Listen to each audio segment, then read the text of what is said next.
Hello, everyone, and welcome to another episode of Politics Matters, how civics, politics, and law affect you here on AM 950, the progressive voice of Minnesota, or where you get your podcasts, or if you watch our YouTube channel. I'm your host, Bruce Klopfleisch. Thanks for tuning into the show and supporting the station. If you have a question or comment about today's show or any past shows that you may have listened to, you can send an email to comment@am950radio.com. So this week, I'm going to mainly talk about some Supreme Court decisions.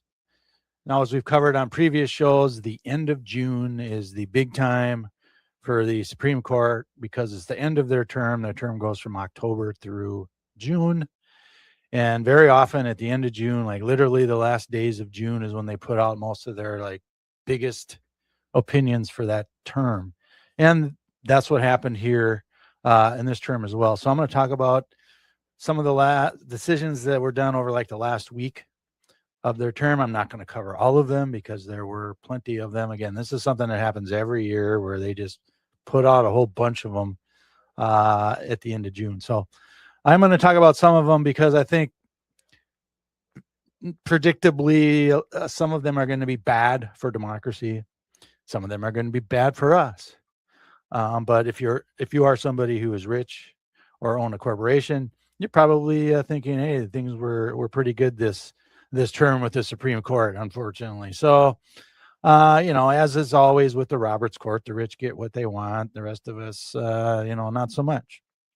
So let's start with the big one, which was the birthright citizenship case that was decided on the last day of the term. So this case essentially involved whether the United States president, in this case, Donald Trump, through an executive order, can he decide who a citizen is under the 14th Amendment of the Constitution, which, if you read the 14th Amendment, says basically that if you're born in the United States, you're a U.S. citizen. So, this was not a federal law that defines citizen or anything like that. That was something that the president did on his own, within the first couple of days where he was, after he started up his second term, through an executive order. So that was part of the deal here was, well, can a president just define what a citizen is under the 14th Amendment?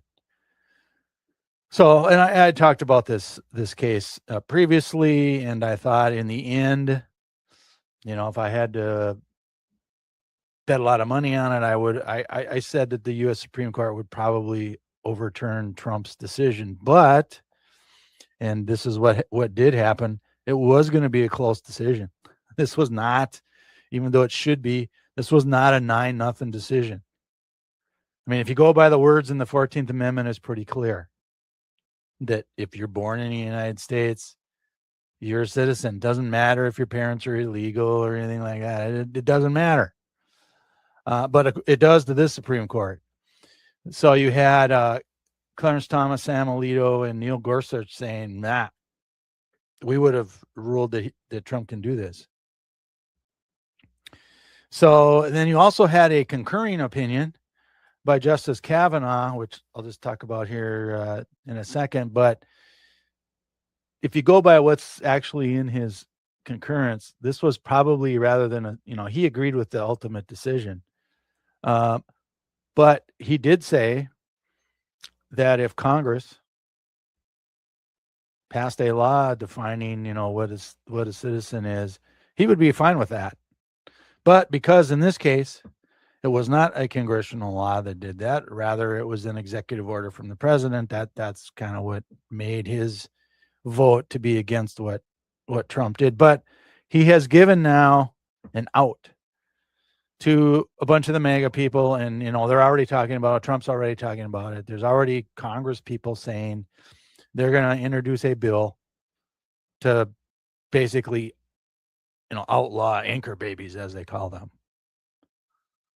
Now, personally, I don't think that is going to work ultimately, but, you never know. You never know with this court, and that's why they're doing this.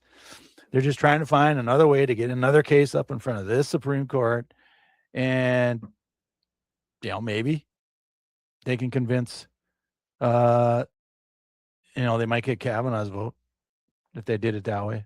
So that gives them 4, and they just need one more. So you can see in Congress they're going to start doing this already. So, so the fact that this was not 9-0 should, scare us all, so to speak, because these judges, these Republican judges, love to claim they're textualists, and they go by, what the words they are in the law or the bill, or in this case, the Constitution. Well, they didn't.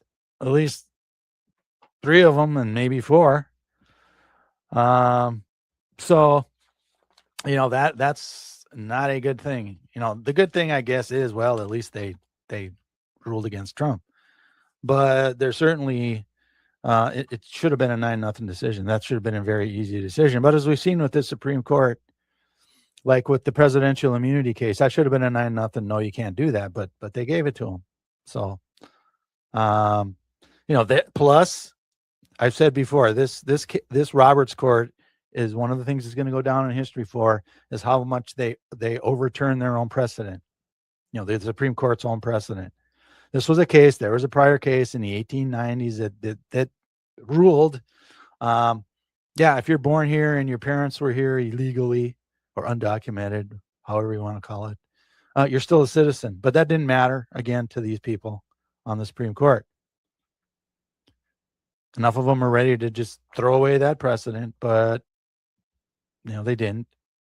So, as this Roberts Court does, they just ignore precedent that doesn't fit their political policy decisions, which is what they're doing with a lot of these decisions that they come down with. So, but at least they said, well, we don't want the president to decide who a citizen is. So that was the birthright citizenship case. Again, good result in the end, but it should have been 9-0. And it was basically 5-4. So, the next one that I'm going to talk about is one where I think a lot of people are going to be surprised by how much more power the president has now, unfortunately. Because this is the case where the Supreme Court is letting the president fire for no reason heads of these independent agencies that basically run a lot of the government under the executive branch. So Congress, basically what happened here is, Congress sets up all these various governmental agencies. They give them power to do certain things. And then these, agencies get together, they get their, boards and their commissions or whatever it is that Congress, lays out in the bill, and then they get to work and they, do their thing. And Congress sets up some of these as what are called independent agencies, where basically these are where the civil servants work. They work for various administrations, the president, and even, can't fire them unless there is just cause. There's some congressional laws about that. So in other words, the president needs some reason to fire these heads of these independent agencies. You want these independent agency heads to be independent so that it doesn't matter which political party ultimately is there and in power, and they're not employed, if you will, at the whim of a political party. They're there to do their job for this particular agency. Well, way back when the Supreme Court took this case up, I said, yeah, they're going to get rid of these independent agency heads. They're going to rule in Trump's favor, which they ended up doing.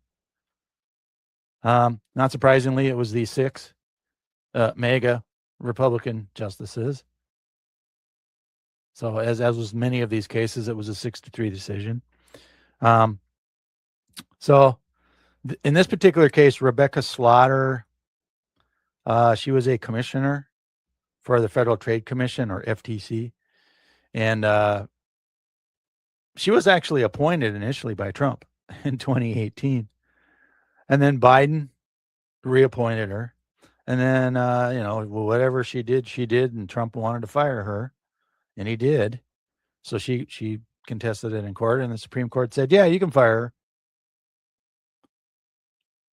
So, historically, you aren't able to unless there's some cause. But the Supreme Court just turned a blind eye on that. Plus, as I talked about when they took up the case, they went against a precedent of their own. Again, this is a Supreme Court case from 1935 called Humphrey's Executor is the name of it, because this is a case where FDR appointed some people and then he wanted to fire them. And the Supreme Court said, no, you can't fire these independent agency heads unless you got, just cause to do so. You can't just do it because you don't like them or like a decision that they made or didn't make or whatever.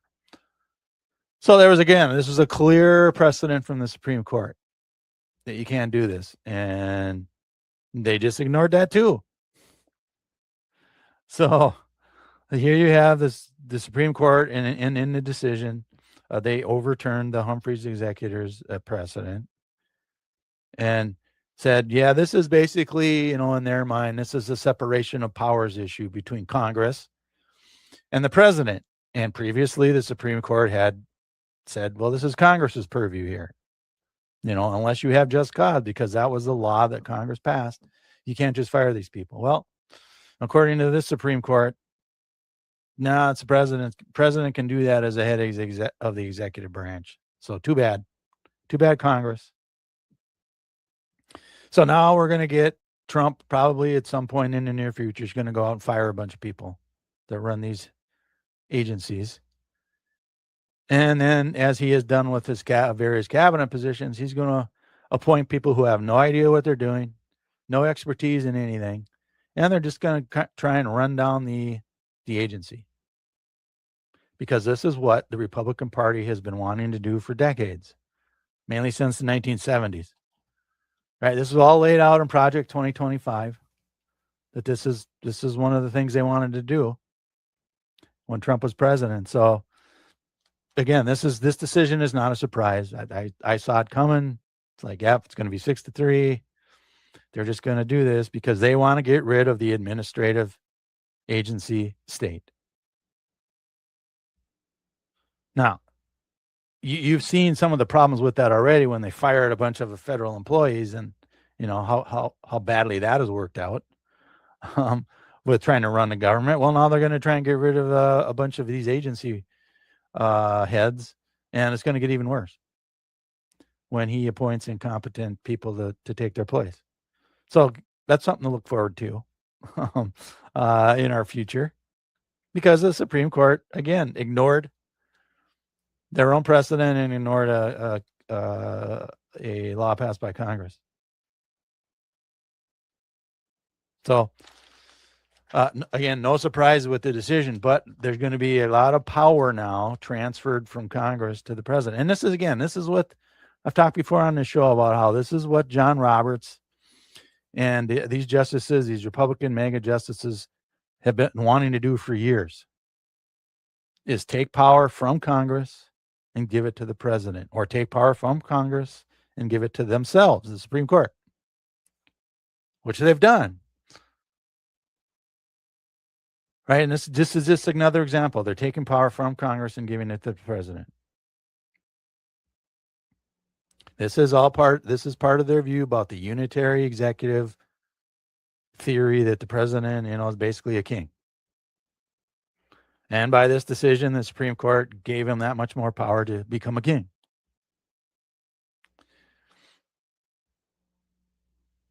Now, they did this knowing how incompetent Trump is, right? Just like they did with presidential immunity. They know what's going on here. They know how incompetent Trump is, but yet, with all that knowledge that they had, they said, yeah, we're going to give him more power. Why not?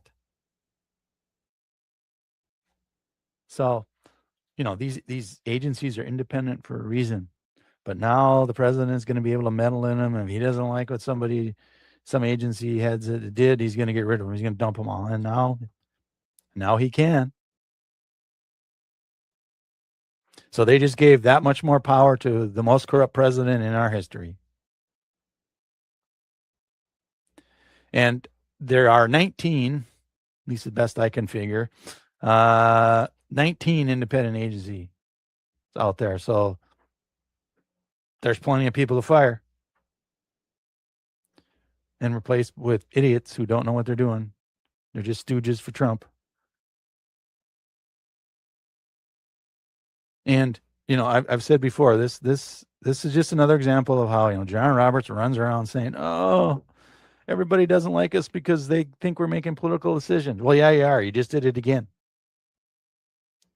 And you did it again by ignoring congressional law, ignoring your own precedent. And here's another reason. Imagine, if you will, if Joe Biden would have fired a Trump appointee to an independent agency for no reason. And then that Trump appointee would have filed a court case and it got up to the Supreme Court. Is there any doubt that they would have ruled against Biden in a case like that? No. They would have ruled against Biden. No doubt about it, because he's a Democrat. But when it's a Republican, they really give more power to the Republican, even the most incompetent president in our history. So they would have said, well, we have Humphrey's executor and blah, blah, blah. Biden can't do that. That's what they would have done. So we're going to take our first break here. So when we come back, we're going to talk about some more cases from the Supreme Court here on the Politics Matter Show.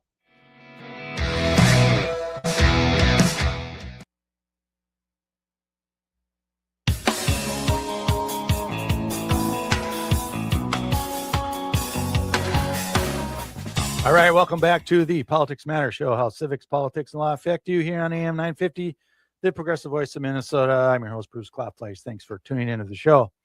So we're continuing on with some of the Supreme Court cases that were decided in the last few weeks of the term, which ends at the end of June. So kind of similar to the case that I just ended on earlier, where there was a prior precedent by the Supreme Court and a law from Congress that basically said, no, you got to have just cause to fire these people of independent agencies. And the Supreme Court said, well, no, you don't need one. Well, another case that they decided basically said, well, wait a minute. We're going to have one exception to that, and that's the Federal Reserve Board. Now, for those of you who may not know, the Federal Reserve is basically the National Bank of the United States, federal government. They kind of, they're part of their task is to deal with money supply and keep inflation at 2% and unemployment around 4% and all this other stuff. That's the Federal Reserve. They have a lot to do with our economy. They have a lot to do with, people making money. So the Supreme Court was faced with a case where Lisa Cook was her name, was one of the people on the Federal Reserve Board, and Donald Trump wanted to get rid of her. So he tried to fire her. The allegation against her is that she committed mortgage fraud somehow, and that disqualifies her from being on the Federal Reserve Board. So she contested her firing, and that's how the case got up to the Supreme Court. So this case was a 5-4 decision. So it was the three liberals, and then John Roberts and Amy Coney Barrett joined them to say, no, you can't fire her now.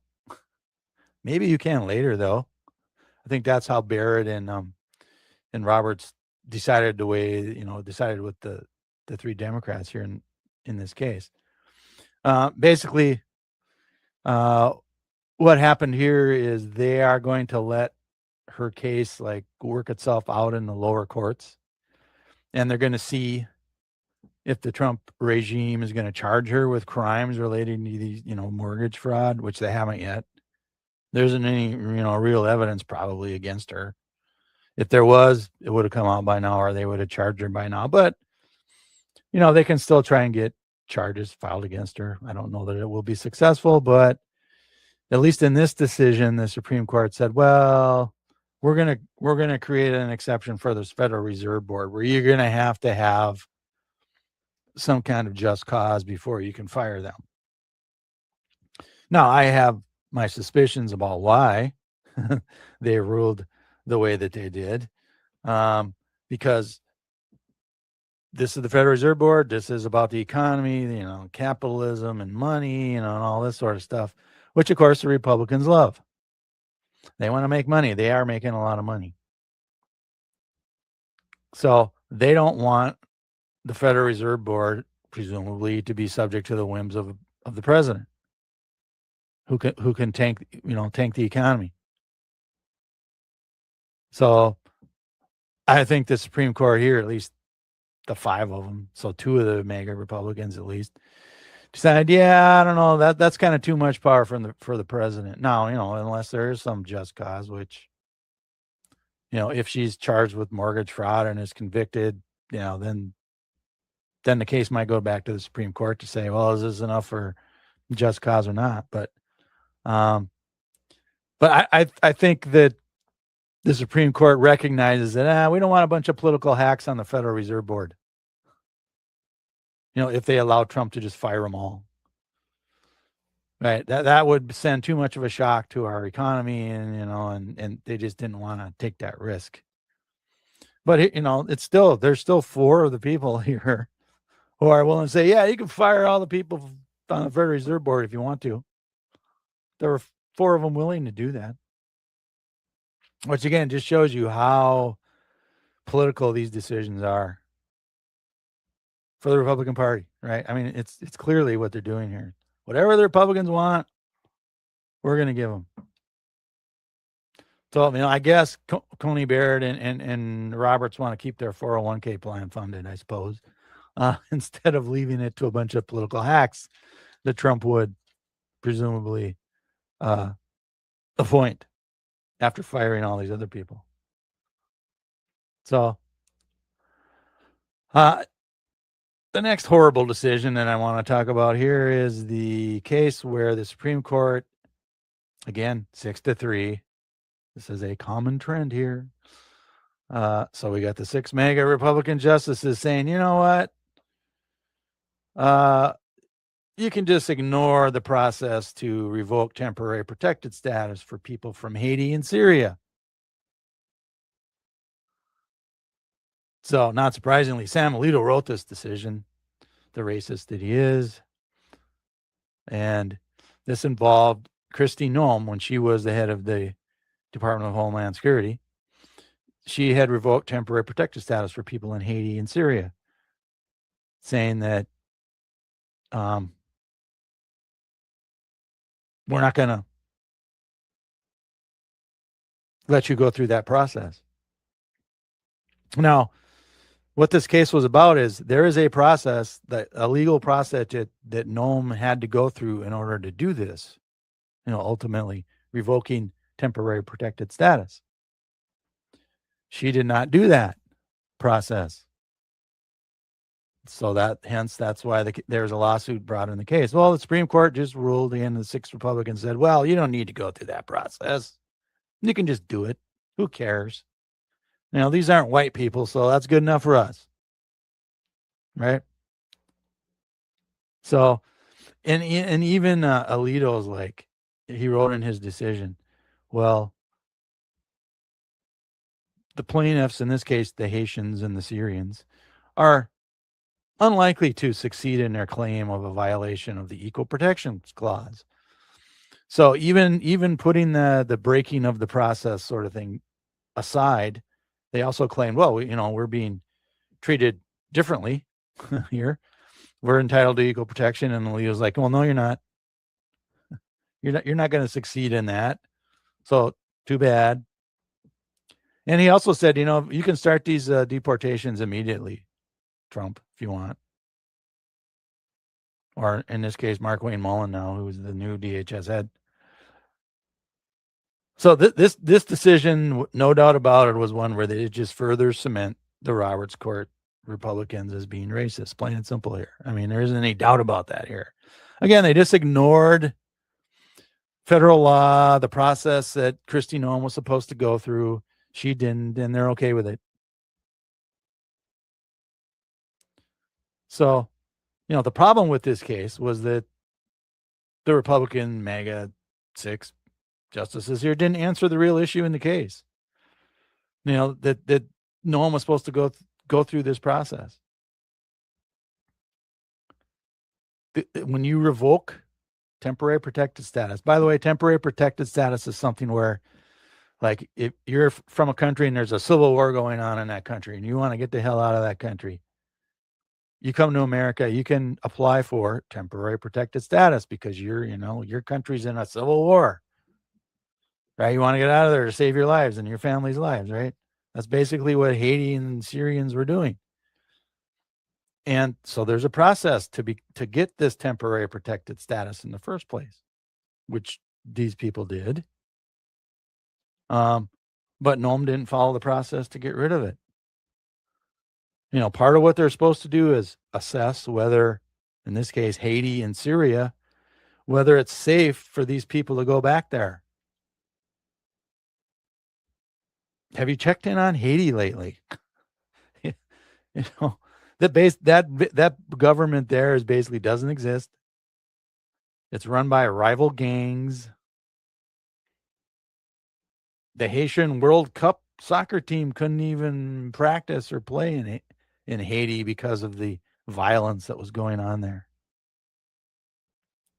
So there was no evidence that the regime did any sort of assessment on either Haiti or Syria. And by the way, the Syrian government isn't that great either. I mean, let's be honest. But these justices just ignored that and said, well, this is okay. Who needs it? Who needs to follow the process? Plus, this record was just full of racist statements from Trump himself and other people in the regime. But Alito comes out and says, well, none of this was, quote, overtly racial, close quote. So you can tell, again, when you're reading some of these opinions and these justices are stretching for stuff, this is what they do. Well, it doesn't matter if it's racial or not. It has to be overtly racial, which it was, by the way. So, we all heard Trump talking about the Haitians were eating dogs and cats, right, during the campaign. Right. He says stuff like, well, they probably have AIDS and they come from the, S-hole country and, they're poisoning the blood of our country. I mean, all these things that Trump was saying about them and continues to say about them. According to Samuel Alito and the 5 other MAGA justices, well, this isn't overtly racial. Yeah, it is. But, I guess Republicans think it's okay to say racist things without being racist, apparently. That part at least should be litigated as part of their equal protection claim. But nope, not according to the Supreme Court. The regime can still be racist and avoid a hearing after all. And if you, look in the news, guess which group of people still have temporary protected status? White South Africans who come here. Nobody's trying to kick them out. I wonder why. I guess as long as they're not blacks or Arabs, I guess it's okay, according to the Supreme Court. All right, the next case where the administration lost, thankfully. But again, this should be a 9-0 decision, but it wasn't. Was the mail-in voting case from the state of Mississippi. So just a reminder about that case, the Republican National Committee challenged the Mississippi state law that says as long as you post your mail-in ballots on election day, they wait up to 5 days to count it. All right, so it gives us some time to get through the postal service and whatever. So you got 5 days. So if it arrives after 5 days, well, then they don't count it. So they got a limit on it. And the RNC challenged that, saying, well, no, you got to count whatever you get on election day. That's it. Election day means election day, and count it on that day. Who cares about these 5-day extensions? Right? So I even when they accepted this case, I even said, yeah, I think the Supreme Court's going to rule against Mississippi. I think they're going to say election day is election day and you can't have any extensions for mail-in voting. But 5-4 decision where, again, this was Barrett and Roberts, joined the 3 Democrats and said, well, nah, we're going to keep that. So I talked before about how the Constitution is pretty clear that states, not the federal government, deal with election laws. And so Mississippi passed a law during COVID. And they've kept it since then, where they kept these 5 additional days because they figured, well, they're going to get a lot more mail-in voting and you need more time to count them. And, if you got overseas, military people and people, on vacation in some foreign country or something that send something in, you give them the 5 days. Well, Barrett wrote the decision here in this case and said, yeah, we're gonna leave that in place. And oh boy, MAGA is just like all over her saying, impeach her and all this sort of stuff. It's like, yeah, go ahead. I want, she's not exactly vote against Trump very often, but she did here, as John Roberts did. So the thing to remember, like, again, state laws run this. So there's all kinds of states who say no, election day is election day, and that's when we count them, even if they're mail-in ballots, which, by the way, that's Minnesota's law. There's no extensions in Minnesota. So you got to get it in, and it's got to be received by election day in Minnesota and some other states here. But again, this is pretty clear in the Constitution. So these 4 Republican judges who voted against this apparently just don't want to read the Constitution. Because it states run the elections. It's pretty clear. But they, like I said, when it fits their political agenda, they ignore the Constitution, which is what the dissenters here said. So good news there for people who do mail-in voting. Plus, there were some federal laws in play here too.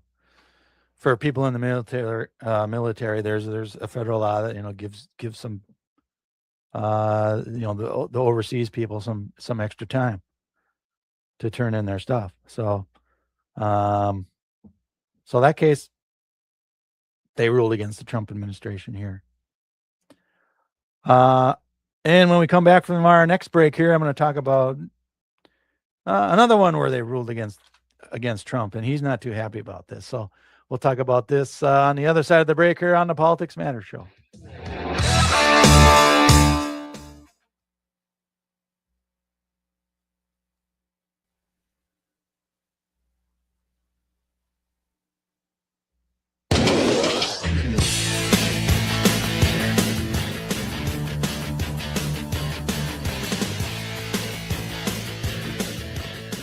All right, welcome back to the Politics Matter Show here with Bruce Klopfleisch. We'll continue on with some of the Supreme Court decisions from the last couple of weeks of the term. So Trump lost another one, but let's not forget he won more cases than he lost at the Supreme Court here. But I'm bringing up some of the ones that he lost as well as some of the ones that he won. So he lost his E. Jean Carroll case. So now he's got to pay her $5 million plus whatever interest has accumulated since that verdict. So this was a case where, so remember, he's got 2 cases. E. Jean Carroll has 2 cases against Trump. This first one was for, defamation, basically. Went to trial and she won $5 million is what the jury awarded her. And then, Trump was appealing it. And then he, during that time, he went out and said a bunch of other stuff. So she sued him again. And there was another jury award on that one for 80, I think it was 88 million, somewhere in that range. A lot bigger award there, because he basically did it again. All right. So this case is just the first one. So we're not talking about the second case, just the first one. Okay. So Trump lost in the lower courts. So he lost his trial. He lost at the Court of Appeals level. And he was trying to get the Supreme Court to review the case.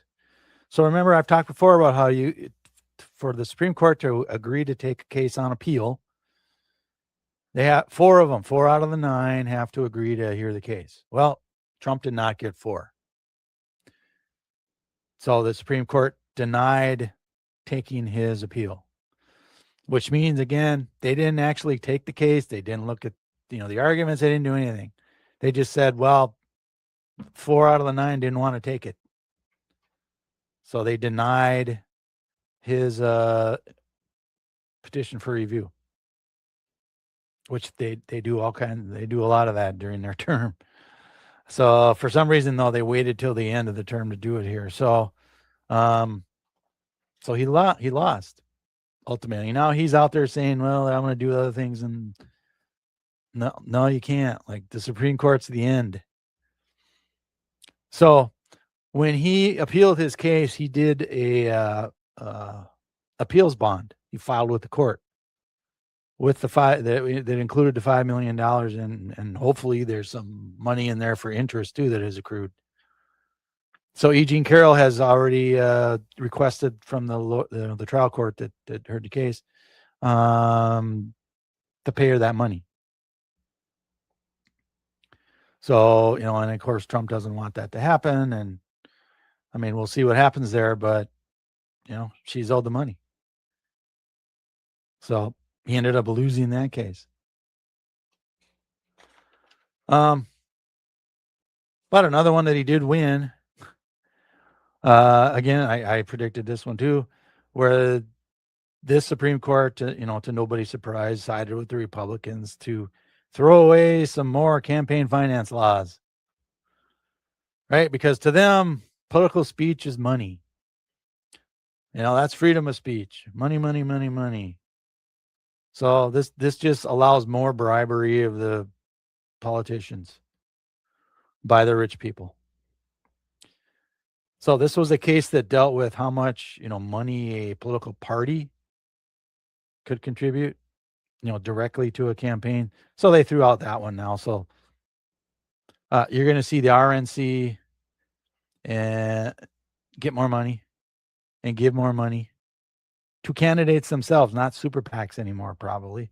At least some of them are going to go directly to the candidates because the Supreme Court's letting them do it here. So, again, this is not a surprise because this particular MAGA Supreme Court, they don't like campaign finance laws. They like money, money, money to bribe politicians. And by the way, the Supreme Court justices, they get a lot of money too. I've talked before about how Thomas and Alito have gotten all kinds of money, and I'm sure some of the other ones have too. So this is just another way to allow this to happen. So now there's going to be even more money spent in campaigns. So finally,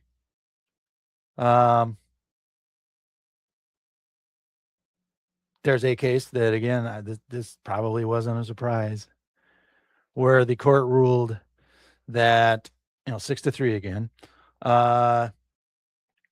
they upheld state laws that ban transgender students playing on girls' sports teams, whether that's just high school or whether that's high school and college, depending on whatever the state laws are there. So basically what the court did here is they threw it back to the states and said, states, you can basically decide what you want to do here, kind of like they did when they reversed Roe versus Wade. They just said, well, the states can decide this stuff.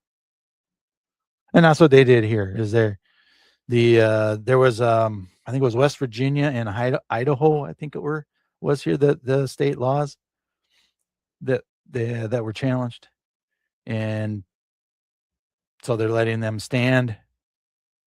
and any other state laws that are doing this too. So you might see some more states either do a ban, or you might see some, presumably Democratic states, pass laws to protect transgender students playing girls' sports teams.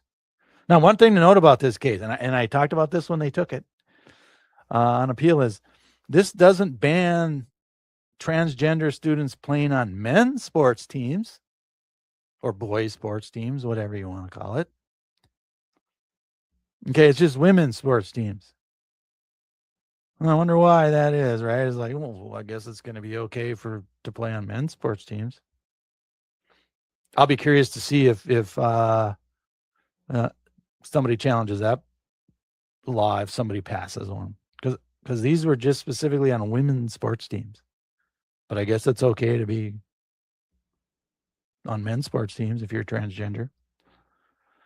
So, the argument by the transgender students was, well, I mean, you're discriminating against me under the Equal Protection Clause. And Brett Kavanaugh wrote the decision in this one. He said, well, this distinction is based on biological sex, which is permitted under the Constitution, according to him and the other 5 Republicans. So, he did the typical tired, arguments that we hear. Is like, well, there's differences in strength and there's inherent differences between the sexes, and someone will get, hurt, and there's unfair advantages. And, so he cited all that stuff, which is questionable. And, actually, when you look at it, but, this just gets back to we got to otherize people, and we got to make all of our voters fearful so that they vote for us, right? This is what they do. This is why they're picking on transgender people. So now they're going to leave it up to the states ultimately here. So let's not forget, one of the problems here with this case is we're not talking about a lot of people here. This is sort of like voter ID, which I've talked about before. When you look at the studies, there's hardly any voter fraud because of voter ID. Same here. There's not like hundreds of thousands of transgender students trying to play high school sports like the Republicans like to claim that there is. Right? If you actually look at the NCAA, so they cover the biggest colleges. They came out and said, well, there are fewer than 10 transgender women among 510,000 athletes in the NCAA. So that's 0.002% of the people who are transgender women. 10 out of 510,000. Hardly a big problem, but that doesn't stop the Republicans. And I even looked in Minnesota. So since 2014, so that's 12 years ago, the federal officials have identified about 12 transgender girls who have competed in high school sports in Minnesota. 12 over that period of time. So when you look at the actual numbers, this is not a big problem, but the Republicans make it into one because get some votes. At least that's what they think. So there is really no crisis here. It's just another made up one that they decided to do, and the MAGA people on the Supreme Court bought into it, unfortunately. But again, this is par for this particular court. They pick on transgender people. So, in the remaining, we got just under 4 minutes now of the show. I want to talk about, a good news. So I try and do at least something for good news at the end of the show. So today I'm going to do it because another Democratic Socialist won a primary. This one's in Colorado. So again, I'm taping the show on Wednesday morning. So this was last night, Tuesday night, in the Denver area. So this is Congressional District 1 in the state of Colorado. Malat Quiroz defeated a 15-term Democrat, Diana DeGette, despite being heavily outspent. So Quiros describes herself as a Democratic Socialist. She had the DSA endorsement. She's just 29 years old, doesn't have any political experience. She was a lawyer who posted some stuff saying she supported, people protesting Israel for, bombing Gaza. Her employers told her to take that stuff down, and she didn't. They said, take it down or you're going to be fired. And she didn't. So they fired her. And then she became a barista. Right. So she ended up beating a 15-term congresswoman by, roughly 4, 5, 6%, somewhere in there, because Colorado is a mail-in state. So, there's going to be a few days before they get the final numbers, but it's going to be somewhere in there that she won. So, I mean, this is like big news. So, I talked before about how corporate Democrats and, the media are going to go, well, Democratic Socialist, that's only a New York City thing. Well, here's some more proof that it's not. And this is a, Democratic seat. So she's probably going to go to Congress. Now, I'm sure they're, going to try and dig up all kinds of dirt on her like they're going to do with all the other ones, but she's probably going to get elected. And this was another case where, this Israel, bombing Gaza was a big part of her campaign. And a lot of people supported her because Diana DeGette did not come out like that. Plus, DeGette was getting AIPAC money. And, a lot of Democrats don't like that. I've talked about that on previous, elections. And they didn't go with it here either. So a 30-year serving member of Congress is gone in the state of Colorado. So she ran her campaign on Medicare for all, Green New Deal, expanding affordable housing, stronger labor protection, things that regular Democrats should support. But, there's going to be all kinds of these centrists and all kinds of pundits that are going to go, oh, this is horrible. We don't want, they'll call them communists. But they're not. But this is another example of how I think that the Democratic establishment is misreading the base of the party. The base of the party wants this stuff mainly because they're fighters. Right? This 30-year term woman wasn't viewed as a fighter for the people in that Denver area. So they went with somebody else. And I think this is going to be a growing trend. And I think in some other primaries, you'll see that too. All right. So there's your good news for the week. We'll talk to you next week here on the Politics Matter Show.